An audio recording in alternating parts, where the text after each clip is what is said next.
He did the stare and drive on you, didn't he? He got that from me.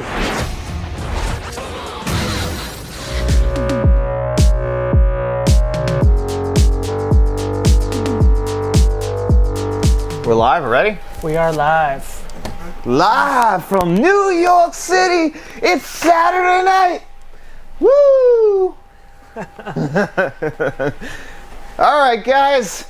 Welcome back to our Fast and the Furious half-ass movie reviews. And today we're up to Too Fast, Too Furious, which came out in 2003, directed by John Singleton, the same guy who gave us one of the 90s best films in Boys in the Hood. Yes. He directed that, and he also directed a little movie called Baby Boy. That's how he met Tyrese. Yes. Which I hate that movie, but my wife loves it, so. I never saw that, so I can't speak on that one. However, I can speak on Too Fast, Too Furious. Yep, which again, like we said, 2003, and in this film, brings back Paul Walker, but not Vin Diesel and the original director Robert Cohen, and pretty much just a whole new cast. They go from LA, now they're in Miami. Yeah, Paul Walker's the only returning cast member. Bit of a bummer there, but again, where we are today, I guess it sort of makes sense. But we get the band back together in another movie or two. So Too Fast, Too Furious. I remember when this movie came out. Mm-hmm. I don't think I seen a Fast and Furious movie in theaters until the fourth one. Really? I actually have never seen a Fast and Furious movie in the theater except for one, and it's not even a real Fast and Furious movie. I saw Hobbs and Shaw. It's the only one I've ever seen in the movies. I seen 4, 5, and 6 in theaters, and maybe 7. No, I don't think I seen 7 in theaters. I definitely didn't see 8 or 9 in theaters, but I am pumped to see 10 in theaters. Well, that's why we're doing these reviews. It's all leading up to Fast 10. Yeah, I kind of wrote it off for a little bit. Then I was like, you know what? You gotta disbelieve everything and just enjoy it with a big old bowl of popcorn and just have a great time. And that's the best way to watch these movies. And now I fucking love these movies. Well, I always did. I always loved them. And then 7 and 8, they kind of lost me there. And then I came back and rewatched them. I said, what the fuck was I thinking? These movies are fantastic. Well, that's the whole thing. Actually, the original Fuzz, who has his own YouTube channel now, you guys should check out. We were talking in the comment section on the original Fast and Furious, and I even said to him, I was like, I was missing out. You're not supposed to take these movies that serious. No. I tuned out after 6 with that long runway, which was basically the entire length of the country. I was like, I'm done. I was like, I can't fucking believe that they put that in the movie. And then I thought about it, and I was like, I'm being an idiot. I'm not supposed to take these movies that seriously. I'm supposed to just, like Matt said, pop a bowl of popcorn, turn your brain off, and just enjoy. And just watch it for what it is, which is, in this case, a very colorful, very fun, somewhat stupid, great movie in Too Fast, Too Furious. Now, me and Matt differ on our letterbox grades because I don't think that this is a good movie, but did I fucking sit there with a shit-eating grin on my face the whole time, smiling and enjoying myself? Yeah, I did. So I still gave it 2.5 stars, but that doesn't mean I didn't like it. I actually loved it. So I gave it 4 stars on Letterboxd. However, my rating system is different, where I could care less about the director's vision or the way the cinematography and the way things were shot. I care, did I have a good time watching the movie? Now, if I go back in time and I look, what are you doing? I feel like you're sitting higher than me, and I don't like that you're lording over me and to fix my chair. So, I like to look at my letterbox, but if I'm standing in front of my shelf and, all right, we'll just Too Fast, Too Furious. When's the last time I watched that? I don't know. Oh, I gave it 4 stars. I must have had a great time watching that. So that's how I do my letterbox, where you judge the film on being a film. I judge it on how much did I enjoy my time with that movie. Gotcha. Well, it's 2 different ways of looking at it, because this is very much, I would say there's a difference between film and movie. This is very much a movie. Yes. And it's a good one. I wouldn't consider any of them films. Yeah, I mean, They're the first movies. one is the most grounded, because this is when we start to get into some lunacy territory. Right, right off the bat. The race, and that's what we'll dive right in. Yeah. Because I have a lot of notes about this race, because first, before we dive into the movie, there was a prelude, which I watched on the 4K. Well, it's on the Blu-ray in the 4K set. Yes. Which came out, which is to bridge the gap of how Brian got to Miami, because The movie opens, Brian's already a very established street racer. He's winning races. You know, people are afraid of him beating them. And he's not a cop anymore. Not a cop anymore. He's left the force after he let Vin Diesel go at the end of the first one, and basically he got charged for a bunch of crimes with that. So the prelude, it doesn't explain exactly what happens at the end of Fast and Furious, because at the very end he's just walking towards the sirens, and then it cuts the credits. So the prelude basically starts where he's looking at himself in a mirror, which I guess was his house or apartment, which you never see because in the first one he lived at Harry's. But then he hangs his badge on the thing, he packs a bag, and he takes off. And I think he buys a beat-up old Skyline, and he just races his way to Miami. You know, along the way he's doing all these different races. So he's got to go across the country from California, and he's headed east towards Miami. And he's racing and taking all this money and just upgrading car until we get that beautiful Skyline that he has in the beginning of Too Fast, Too Furious. Yep. And I think this movie opens on the race, if I'm correct. So it opens up. We have that cool Universal logo where they do like. Now this was like right off the heels of part one, where now everyone in the world is about the car culture and the tuning culture and just rims on everything, Lamborghini doors, hydraulics, airbag suspension, just where all these crazy modifications came around. And you know, this might have came out the same year as the first Underground, by the way. Underglow, I want to say Underground has at least been around. Maybe part 2 when this came out. Part 2 was definitely 04. Yeah? I'm pretty sure that this came... And what year is this movie? 03. 03? Need for Speed Underground. I'm going to look it up right now. The original? The original. With Little John? Was Little John in that? I just remember the second one, Riders on the Storm. Well, that was the second one. The first one was Little John. To the window! To the wall! To the sweat run! Oh, actually, yeah, as soon as you log up... Rum-dum-dum. Yeah.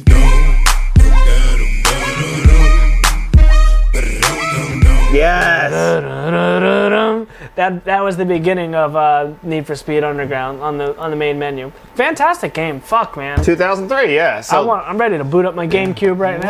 Yeah, 03, because Need for Speed came out yearly, and I know 05's Most Wanted, so 03 had to be Underground, then Underground 2. I loved the Underground series. Oh my god, and it died so fast. I'm ready to boot that up on fucking GameCube. But like you just said, that this is when they were just making, these cars were shows. I forgot, because they've really gone a lot more, they pulled that back so hard. We don't get neon. Cars are flat colored now, matte finishes. Yeah, a little one more realistic. Color. Yeah. But back then, no, they were like... You don't pop the hood, the entire engine bay is chrome and colorful and all that. None of that anymore. Now we have more realistic... But it did make sense to go to Miami for that, because Miami, the city itself, is very colorful. So them going to Miami for this movie did make a lot of sense in that So the sense. movie opens up. We get that cool Universal sign, comes through there, and then we see believe it's a Dodge Ram, pulls up, and they are putting a roads closed sign. So now we're blocking off the road. Looks like we're getting ready to do some street races. They're closing a few roads along the way, and then we get to, I believe, the first person we really see is Ludacris, right? Yep, with his afro, looking and awesome. his big UFO jumpsuit that he's got on. Yep. Remember UFOs? Oh my god. Now, I have a lot of questions about Ludacris in this movie, and we'll get to them, but right off the bat, man, so basically he said he used to street race, right? And now he doesn't. Right, and then he hit the wall, so now he just organizes. Yep, and he runs that shop. Tej's. His name is Tej in the movie. Yep. And Ludacris would eventually become a big part of the franchise, but this is where we first saw him. And he's on setting up the street race, and they got 3 races there, and I think they need a 4th. Yeah, it's an unwritten rule that they just kind of made up on the fly, which is fine. So we have the guy from Prison Break. Yes, which I wanted to bring up. What was his name on Prison Break? I was having a hard time remembering. Sucre, yeah. He was share to sell with Michael. Yes, awesome fucking show, Prison Break. Yeah, if you haven't. So he was in. Now, there was a fun fact that all the cars that were in this first race played a major role in the original movie. I could see that. That makes sense, because it's an RX-7. The Sucre guy is an RX-7, which Dom drove. Uh-huh. Then the other guy in like the with him and his girlfriend, I guess they had like the matching outfits. Like the tan. I actually brown. had a problem with this right off the bat. That's a Supra. Yep. So Brian had the Supra in the first one, and then Suki, which is the girl. That pink car is a Honda S2000, which Johnny Tran drove, and then Brian pulls up in his Skyline, which was not in the first one. Actually, Leon had the yellow, Skyline. The yellow one was the Skyline. It's actually same car. I'm trying to find that. I believe the Godzilla is the term we use for those. I'm not a giant Skyline guy, but I know Godzilla is a term. I'm not 100% sure if that one is considered the Godzilla. I'm trying to find that girl's name. I don't have Suki. I know it's Suki. Oh, something Aoki. It's that rave DJ guy, Steve Aoki. It's his sister. Oh, really? Yeah. Oh, I didn't know that. Look at the face. They kind of look alike. Do they? Wow, I just recognized her face because I remember she was in a bunch of stuff at the time. I don't know if she does anything anymore, but I don't know anything else that she was in. Her face was so familiar. I know I've seen her in other things. So anyway, we get to the starting line. We only have 3 people, and then Ludacris's character Tej says, "All right, if we don't have a 4th, you're not racing." And then they were all like, "Oh, I don't know who to get. I don't know who to get." And then Ted's like, "How about I settle this? I'll get somebody." And they said, "Yeah, sure, bring them on." And he goes, "Anybody I want." Just to be careful because Brian is the best. So he makes the call on his Nextel. Brian's just getting out of the shower on his houseboat, and he gives him 4 minutes to get there. Now, I don't know how far away he is, but apparently he makes it there in the 4 minutes. He throws on clothes, he jumps into the Skyline, and he flies across town to get to the starting line. He's coming through the crowd, hitting the nitrous purge, watching all the nitrous purge come out of the side of the car to clear the crowd, and then they say, "Oh shit, it's Brian." And I feel like the angle that they shot this at is the same angle they shot Vin Diesel at in the first one, when he's getting out of his car for the first race. It's possible. It looked that way. So he comes up, he shows his face, and we have our boy Paul Walker. And $3,500 buy-in for this. Well, he actually raised the price, actually. Yeah, he said, because Ludacris said, how are these guys, deep pockets? Yeah, he's like, yeah, real deep. He said, all right, how about we raise it a nickel? So I guess he just raised it $500. I guess maybe the original was $3,000. Because it was $3,500 they raised for it, so maybe $3,000 was the original. So. And this is my first big complaint. That girl she's with the one guy, and he's like, "You think I'm gonna win?" And she's like, "You better win. We have rent to pay." I'm like, if you have rent to pay and you have $3,500 cash sitting there, what is your rent? Yeah. Yeah. Okay. Well, maybe they'd like to live lavish. I guess, but you could probably go home and pay your rent and have some money. Well, and it's between the car, the clothes they were wearing, they definitely spend a lot of money. I guess. I guess they're all winners at some point because they all do have nice cars.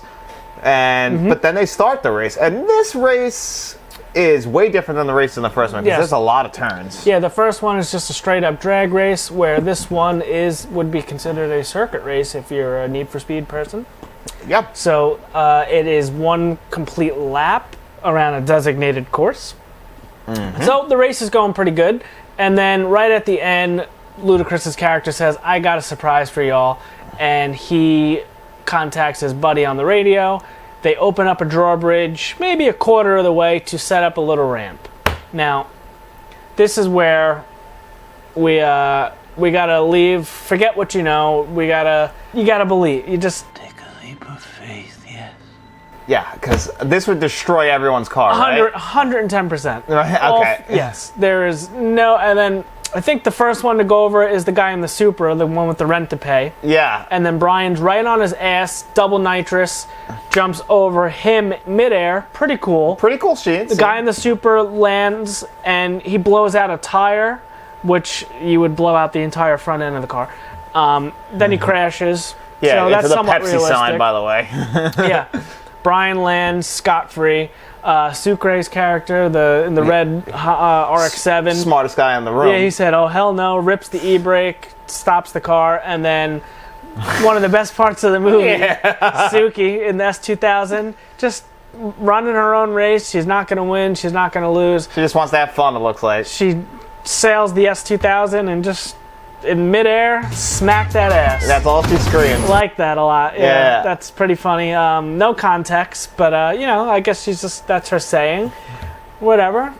And it blows the bumper off the front of the car. Yeah, it blows that's somewhat realistic, but it would fucking fold. The car would fold. That's what I'm saying, and it's got to at least blow the radio. Like $3,500. Every car is getting more than $3,500 worth of damage on that. Well, not Brian's. Not a fucking scratch. Not a scratch. He won that race. Scratch. Clean and easy. It looked like. Yeah, no, 100% fake.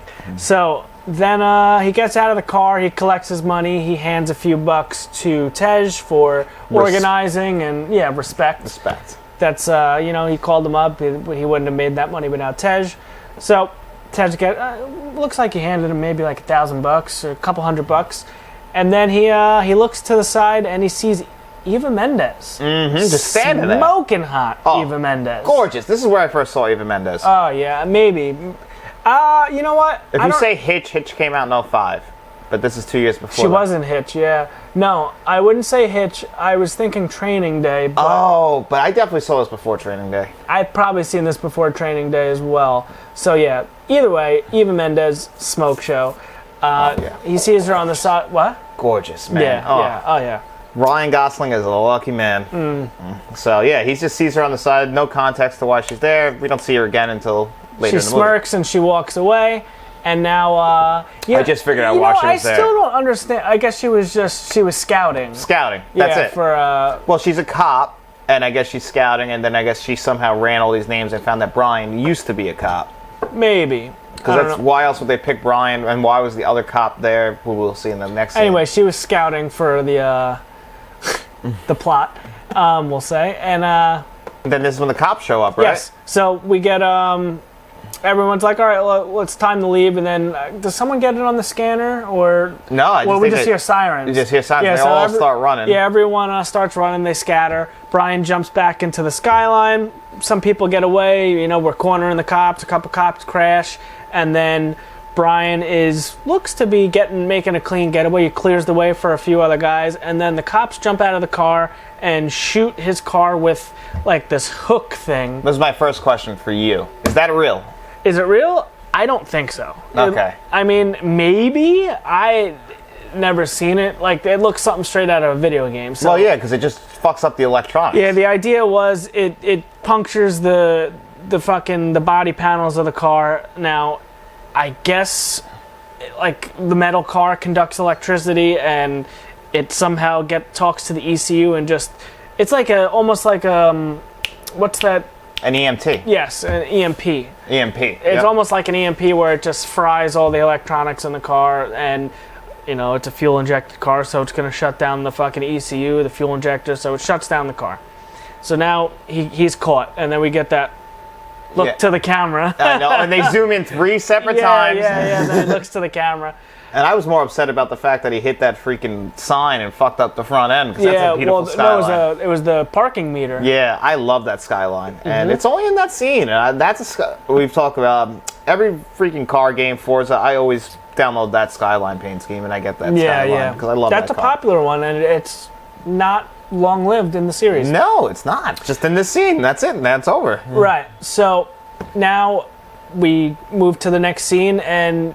He's basically in a briefing room? Basically, he got arrested. He's in he's being interviewed by that one cop walks in. Right. I what do they call those rooms? I skipped this. In an interrogation room. That's it. He's in the interrogation room, and he's denying that he's Paul Walker. Brian O'Connor. That he's Brian O'Connor. And then what's the chief's name? The guy from the last episode. Let's find his name before we move any further, because I want to make sure I get the guy's name right. His name is Tom Barry as Agent Bilkins. He was his handler when he was undercover in L.A. Yeah, so Bilkins comes across the screen, walks in the room. Paul Walker makes eye contact. You basically see him with his eyes. He's like, "Oh shit, I'm caught." Yeah, because this guy knows who Brian O'Connor is. I can't lie anymore. So they shoot the shit, and they basically they talk Brian into doing a little job for them. Well, there was a reason why they were able to talk him into it. Because he apparently, by letting Vin Diesel go, committed all of these crimes in L.A., and they will get rid of that rap sheet as long as he does this for him. But he's like, I'm not doing this alone. Right. I have a guy that has to do it with me, because they had a guy. Hold on. Yeah, so he's in the briefing room, and then they bring some nerd. He's got his pants tucked into his shirt. Was picked out by that customs agent. Yeah, they're picked out, and just some nerd doesn't look like a street racer or... you know, he's not a cool guy, and he's sitting there with his stupid pizza cup, and Brian goes, hey, what's up, bro? I guess we're working together. Hey, real quick, what motor would be better in my Skyline, a Gallo 12 or a Gallo 24? I had no idea what the fuck this was either. So. The pizza cup said Gallo's Pizzeria. Oh. So that's why he said that. Oh, so he has no idea about cars. Well, yeah, so the guy looks at the agent and he's like, go ahead, answer it. And he's like, oh, Gallo 24, just because it's the highest number. He's like, that's funny. I didn't know pizza places made engines. Okay, so this joke went way over my head. I had no fucking clue. I'm thinking, like, what the fuck's a Gallo? He was testing. Yeah, exactly. He was testing him. Like, a real car person would know what the fuck, again, what the fuck is a Gallo? Yeah. Jerry Gallo. It's not a real thing. Yeah. So he tested him. Well, it's Gallo's Pizzeria, so maybe it's possible. So he's like, look, I can't work with somebody like this. If I'm undercover, he needs to know his shit. So he goes, I will do this job, but if I pick my partner, I pick the driver. Yep, and then I said, all right. And is this when we hard cut to a demolition derby? We hard cut to a demolition. No, he says he actually gives the name. He said Roman Pierce. Yes. And then and then we get the hard cut to Barstow. Yeah. Where is Barstow? California. It is California. Yeah. I thought it was like Mexico or something. No, I think it said California. You should have it in front of your screen. Doesn't say. Oh, it is Barstow, California. Brian heads home to Barstow, California. Okay, makes sense. So they flew to California, picked him up, and then went back. See, I thought they were actually still in Florida until it said until this time. I thought that they were he would just happen to be living in Florida. Right. So we hard cut, fly to Barstow, California, and now we are on the grandstands of a little demolition derby event. Mm-hmm. And then we get like these cool shots of just his arms or his hands on the wheel. It's a big reveal. We don't know who it is yet. Yeah, I don't know. It's Tyrese. Unless you've seen like the movie posters and the trailers. Yeah, fucking Tyrese Gibson. So we find Tyrese. He wins the demolition derby, and Paul Walker tries to approach him, and he's just ignoring him. He actually makes eye contact with him in the stands. He's like, "Oh fuck!" Like he wants nothing to do with him. Like, why is this guy here? So he tries talking to him, and then he's ignoring him, and then Paul Walker says to the chief, hey, whatever happens next, just ignore it. And he's like, all right, cool, whatever. So he calls him Rome, and he turns around and he's like, oh, my homeboys call me Rome. So he walks up to him, they have a little tiff-taff, and Roman Pierce was arrested for some sort of crime he committed, and he kind of blames Brian for it, but Brian had no idea he was doing it. He was a cop, and he calls him a pig and all that stuff, so he felt betrayed, I guess. And also, it should be noted that Roman Pierce is under house arrest right now. Where does he live? In a trailer. Now, yes. Could you do that?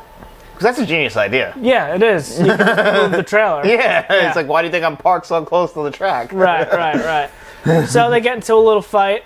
Rome still fights like shit, according to Brian. You still fight like shit. I love that fight scene, actually. It's funny, because they do actually kind of seem like they were childhood friends. Yeah. Yep. So we find out that they grew up together in Barstow, California. They were best friends, and then they went their separate ways. I guess Rome chose a life of crime, where Brian chose a life of being a cop.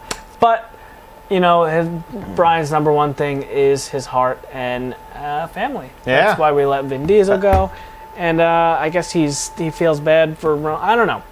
I think he does feel guilty. He's like, especially since now he's not a cop anymore, and he's probably like, I got to go back for my boy. And they basically they give him the same deal too. Like, they give him an offer. Yep. You take this guy down, and we'll clear your record. So I just like how the cops, to bust this drug lord or whatever crime, they just need these street racers, these drivers. Oh my god, the plot of this movie is Why ridiculous. not just a SWAT team? But okay, well, I guess they need somebody. They needed to prove that he did infiltrate and get the whatever. We wouldn't have a movie without it. Yeah, so, whatever. The next scene it doesn't matter.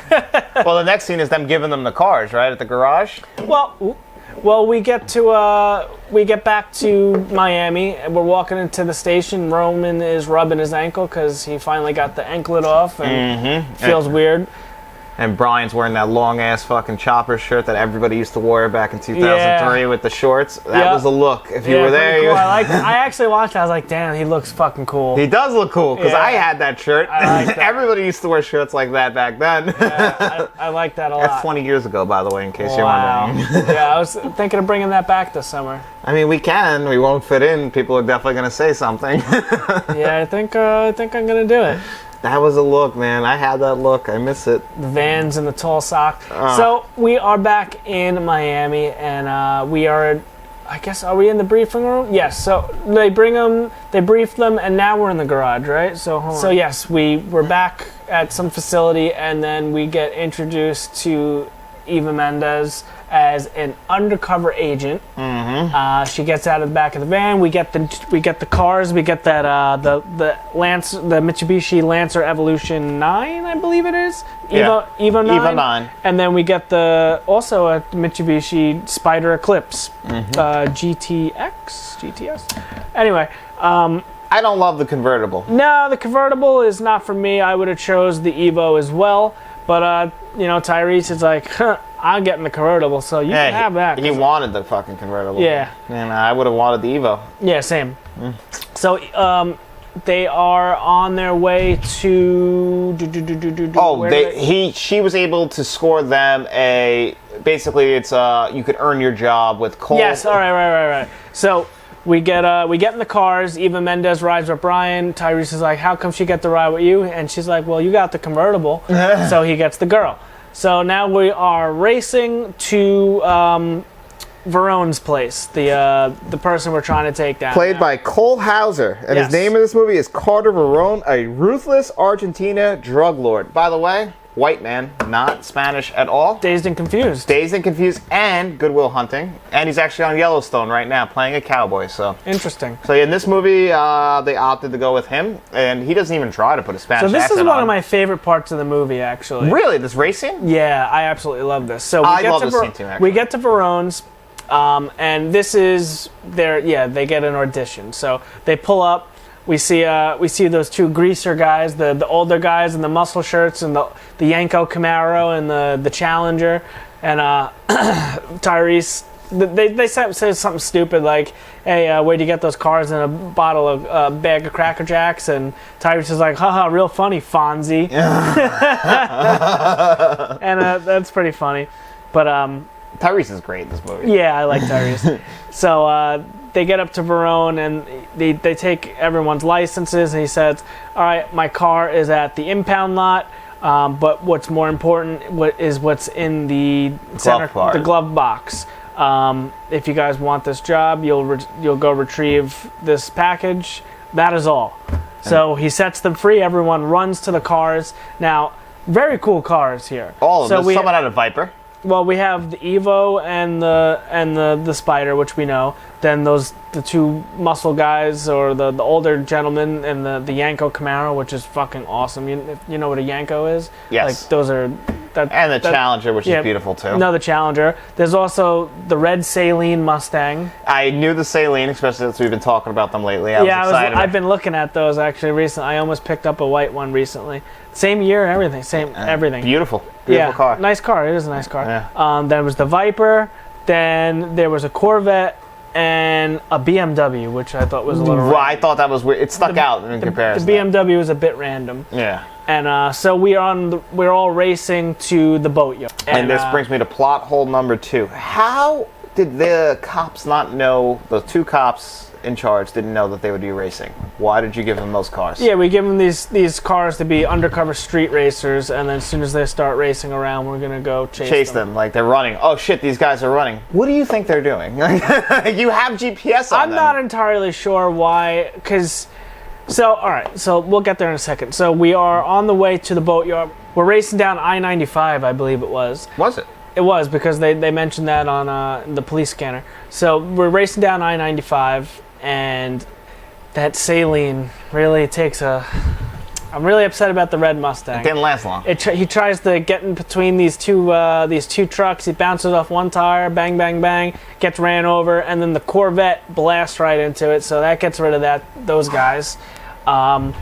The BMW, I believe, plows into those like those yellow water things. Basically to protect them from dying instead of hitting the cement. And then all we got left is the Viper, which I think eventually makes it to the boatyard with the Yanko Camaro and the Challenger.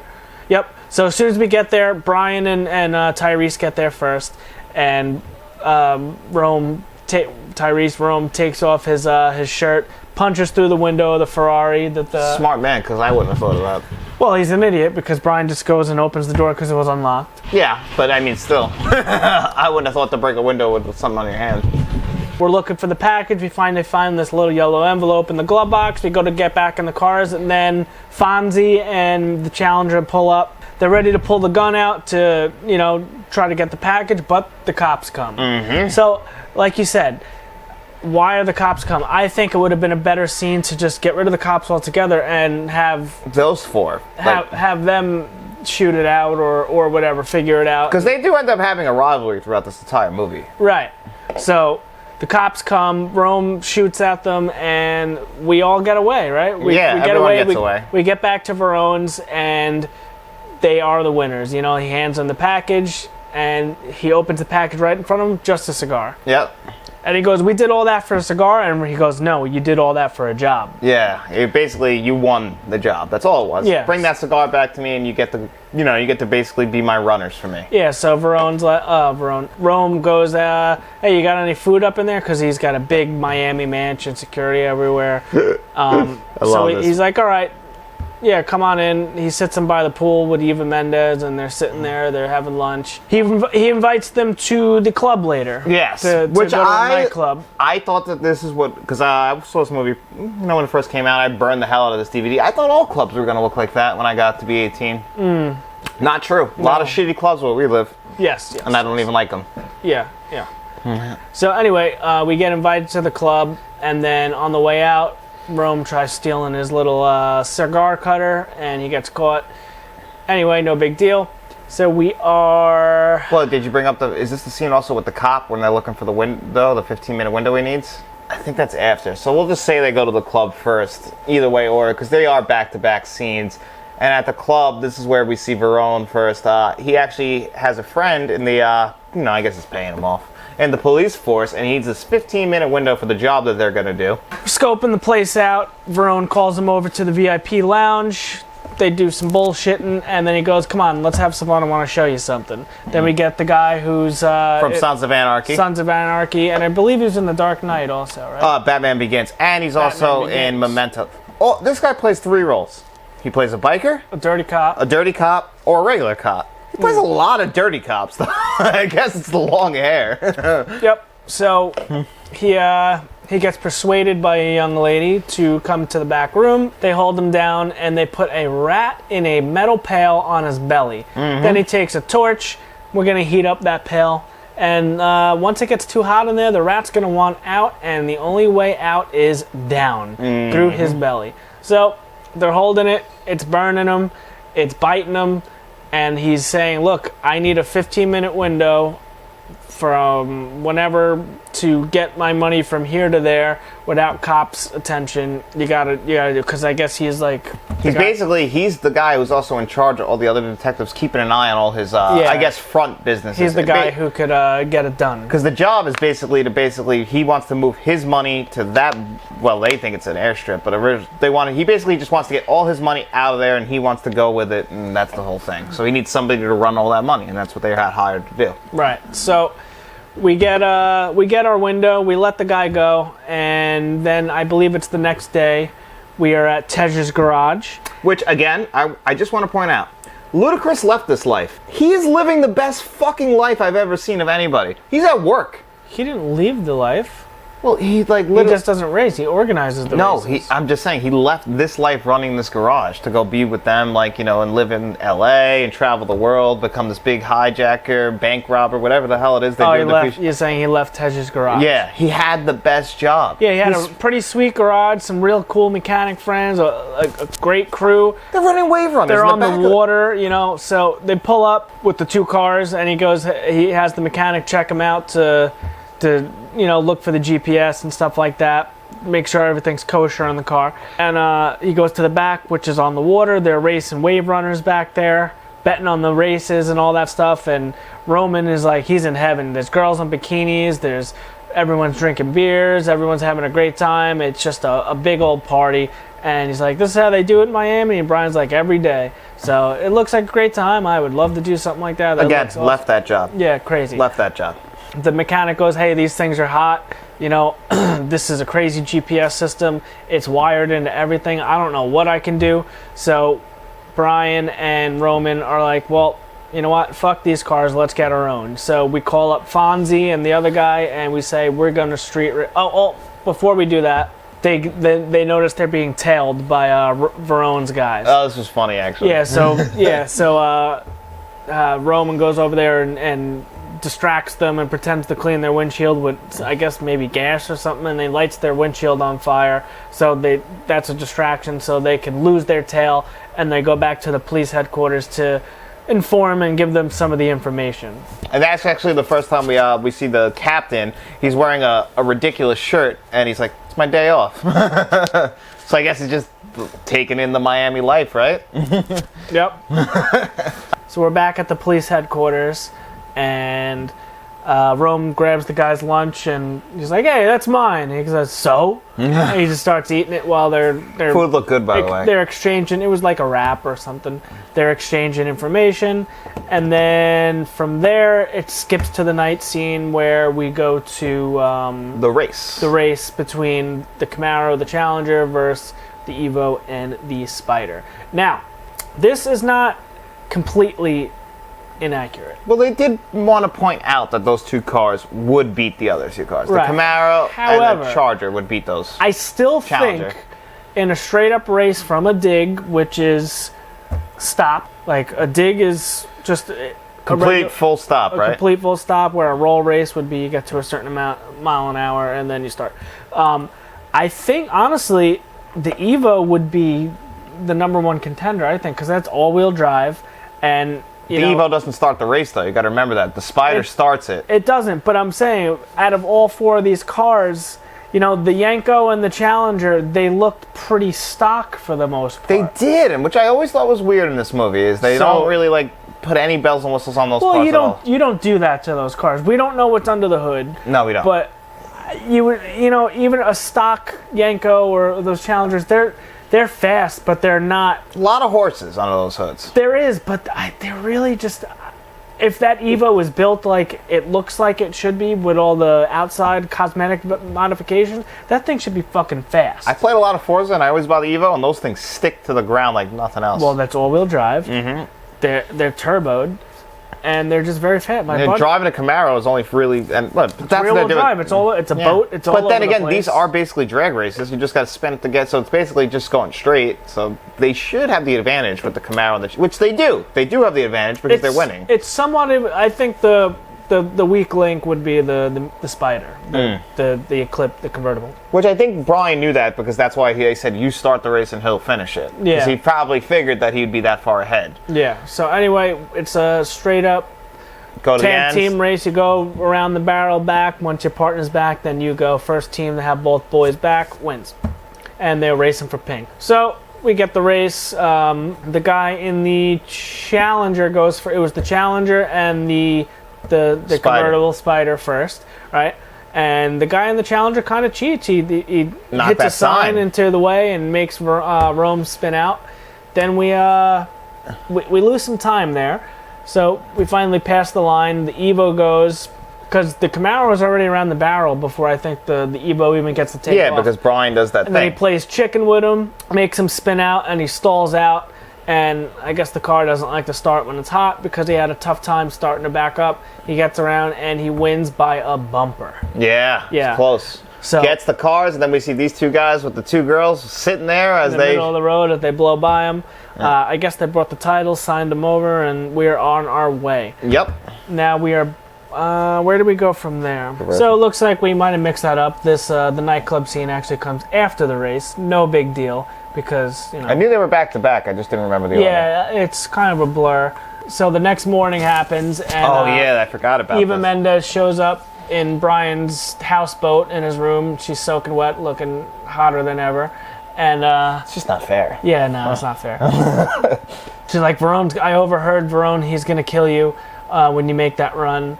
Don't make that run. And then Verone's men end up there. And then Tyrese walks in and he goes, hey, Tyrone's men are here. And then he sees Eva Mendes. He's like, oh, they're probably looking for your little girlfriend.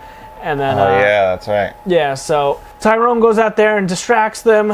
Eva Mendes kisses Brian on the mouth. And does Brian come out? Brian does come out, yeah. Does he? Yes, he walks out because then they go in and looking, and if you remember, she was in the bathroom and she goes out the top.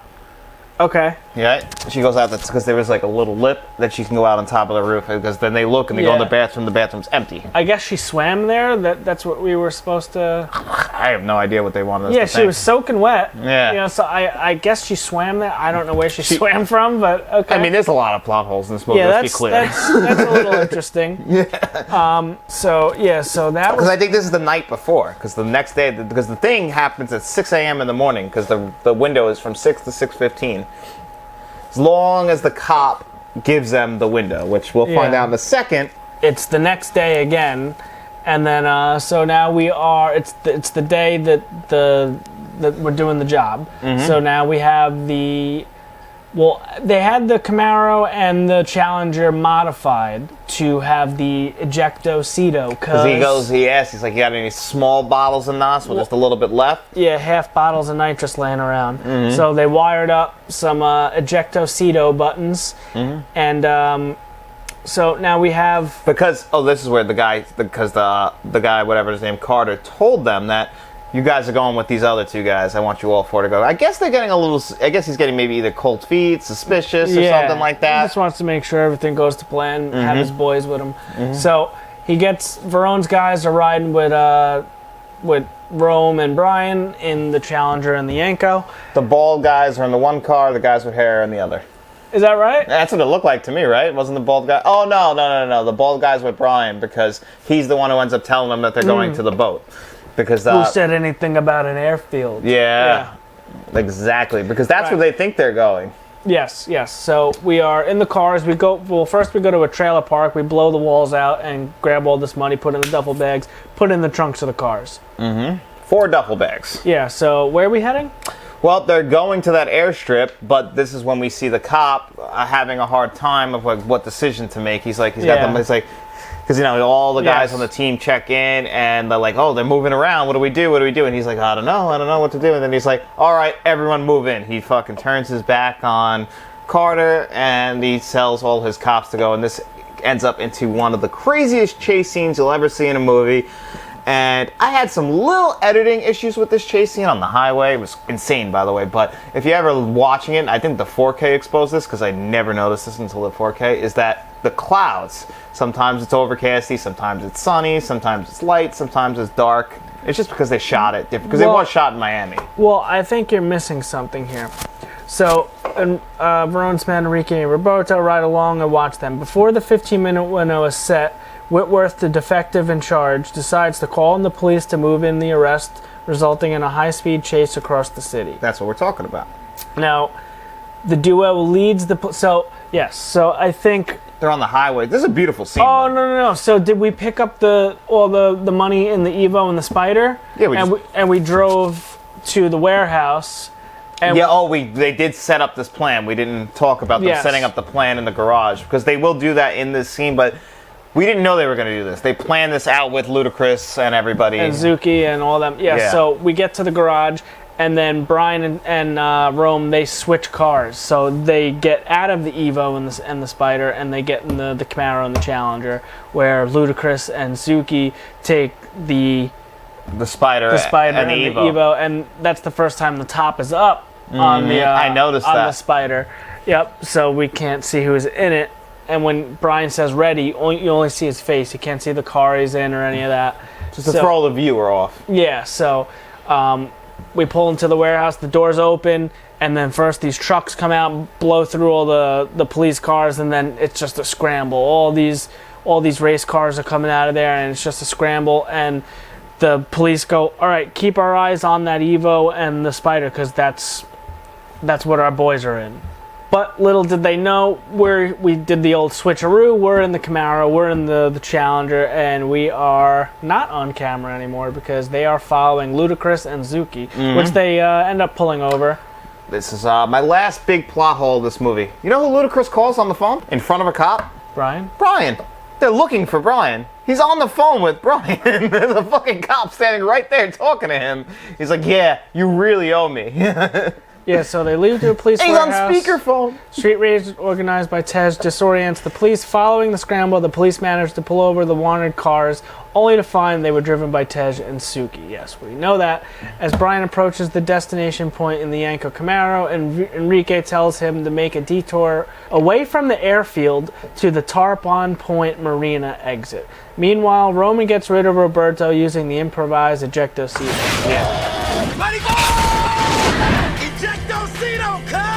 Yeah, which you love that scene. Yeah, ejectocito, cuz he blows him out the side and he's in the water. Yeah, he didn't die. Unsurprised. Well, he landed right in the water. You know, it probably roughed It looked up like a little. shallow water. That's gonna fucking hurt. Probably got roughed up a little bit. No big deal. Yeah. So this is where we learned that Verone basically figured out that Eva Mendes was the Was a cop because he Was a said cop. funny. I only told one person about the airfield, and it was her. So she was the one who leaked the information. So now he knows that she's a cop. Yep.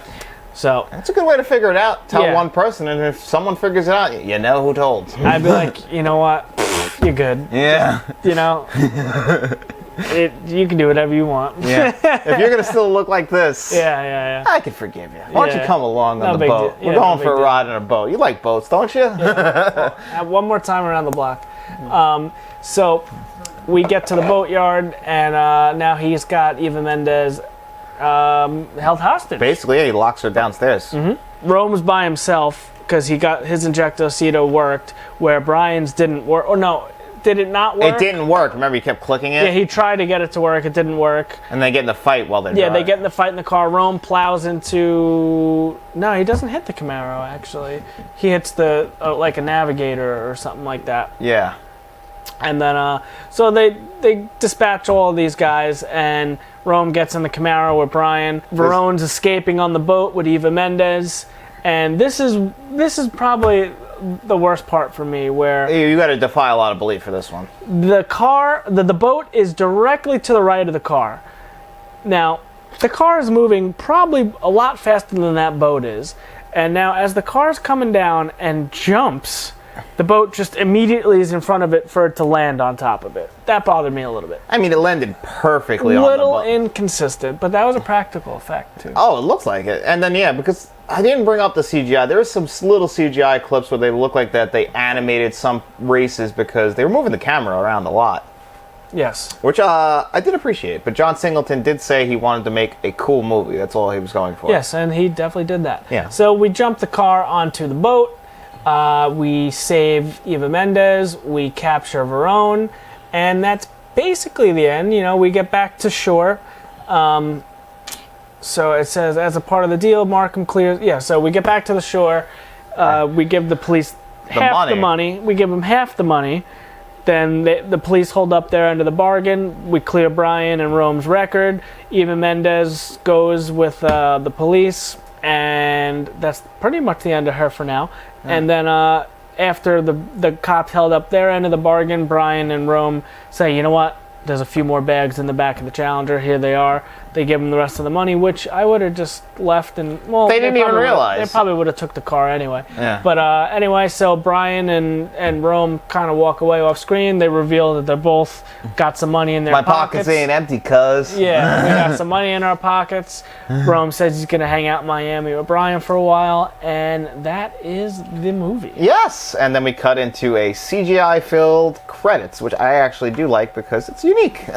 Yeah, and actually Brian said they were going to open up a garage, which never happened. No, I don't know if they had any, because the next one's Tokyo Drift. It's weird how this franchise started to where it is now, because the first movie you had this cast, then Too Fast, Too Furious had this cast, and then the next one's Tokyo Drift, where no main characters from these first two movies are in until the very, very end.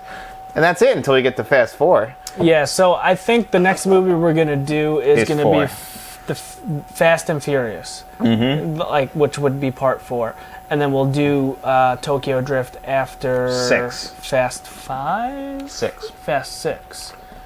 Okay. Because remember the beach scene at the end of 6, and then he said he's going to Japan. Yeah, I heard they're doing some cool stuff in Tokyo or something like that. Because Brian's with Brewster, whatever, Jordana Brewster, they have a kid, and he's, Vin Diesel's on his own, because at that point, we'll get there. Yeah, we'll get there. No future spoilers. Yeah, because there's a lot to that. But yeah, this was the end of this one, and we don't have it in front of us, but Matt got the 4K collection too, and you like this 4K. Yeah, I thought it was a pretty good 4K. I'm pretty happy with that.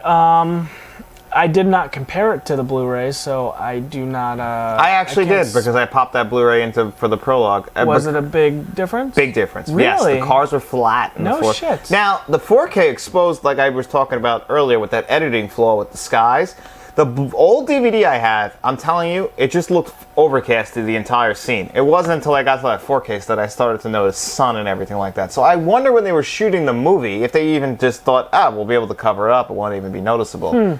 So I wonder if this is where the 4K technology does exploit some of the flaws of filmmaking. It's not impossible. Because I've seen some movies lately from the 80s and stuff like that. You'll notice the bad effects more when, Yeah, that's interesting. I didn't really notice that, but I wasn't looking for it.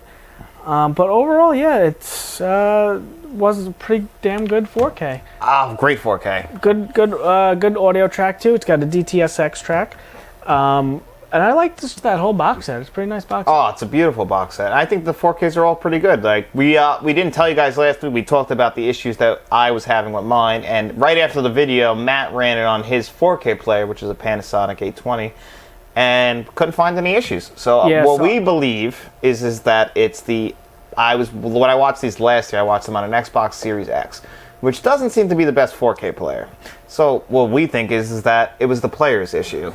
Yeah, and because I researched it online, and a majority of the people having this issue is watching it on Xboxes. So I think if you don't have a dedicated 4K player, I think that's you're doing yourself a real disservice, because I don't know how we ever watch stuff on Xbox. Like, just looking back now, like we didn't automatically throw Dolby Vision out the window, because you don't have that. Nope.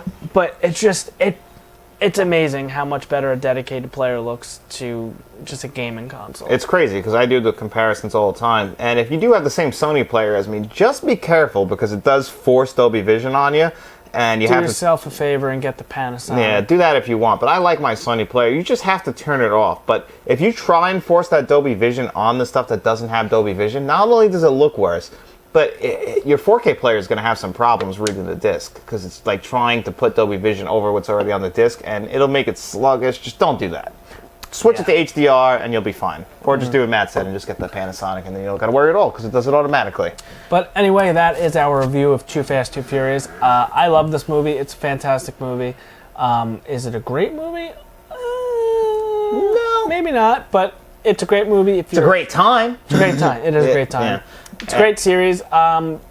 Watch along with us. Yeah, we're going to 4. We're not doing release order. So Tokyo Drift is going to be the only one out of order. Mm-hmm. That'll end up being the 7th in this review, instead of number 3. To do chronological order. Yep. So we're going to go number 4 next. And so, stay tuned for next week when we do Fast and Furious. I really hate how they name these movies. So, because they're just all over the place. But anyway, guys, leave your comments in the comment section below, and then while you're down there, make sure you like this video, subscribe to the channel, search for us on all podcast services, give us a 5-star rating there, grab yourself an Evo Spider, maybe a yellow/green Mitsubishi Eclipse. No, it's a Lancer. You said Evo Spider. I said an Evo Spider? You sure did. Alright, well, I fucked the whole ending up. So anyway, guys, why don't you guys go out, grab an Evo and a Spider, and then go down, do some street racing, tell all your friends about us, and then we'll be seeing you around.